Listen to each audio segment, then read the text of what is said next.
তালহা, তালহা, উঠো।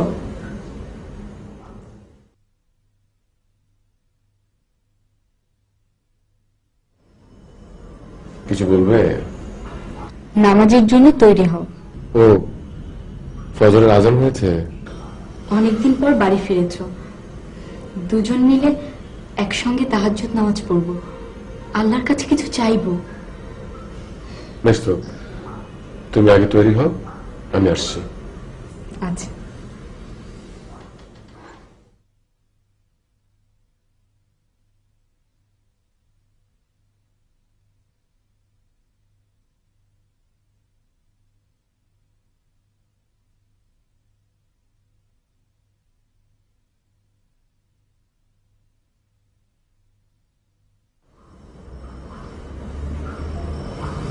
তালহা,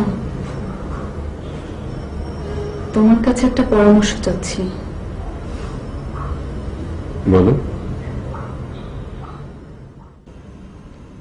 কেউ যদি আমাদের কাছে কোনো আমানত রেখে যায় আর কিছুদিন পরে সেটা ফেরত চায়, তাহলে আমাদের কি করা উচিত? তাকে ফেরত দেওয়া উচিত?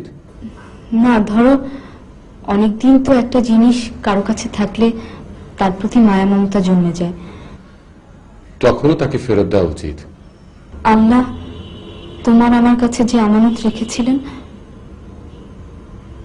তা তিনি ফেরত নিয়ে গেছেন। সুলাইম, আমি কিছু বুঝতে পারছি না, তুমি কি বলতে চাচ্ছ? তোমার ছেলে উমাইর আর বেঁচে নেই। সুলাইম আজই ইন্তেকাল করেছে,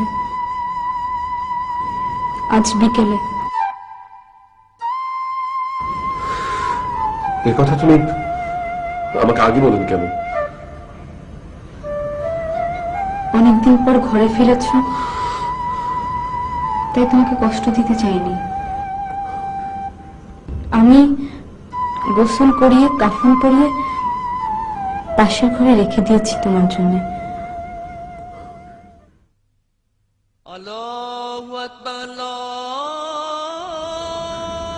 ফজরের আজান হচ্ছে, যাও মসজিদে গিয়ে নামাজ পড়ে মুসল্লিদের সঙ্গে নিয়ে ছেলেটাকে দাফন করো।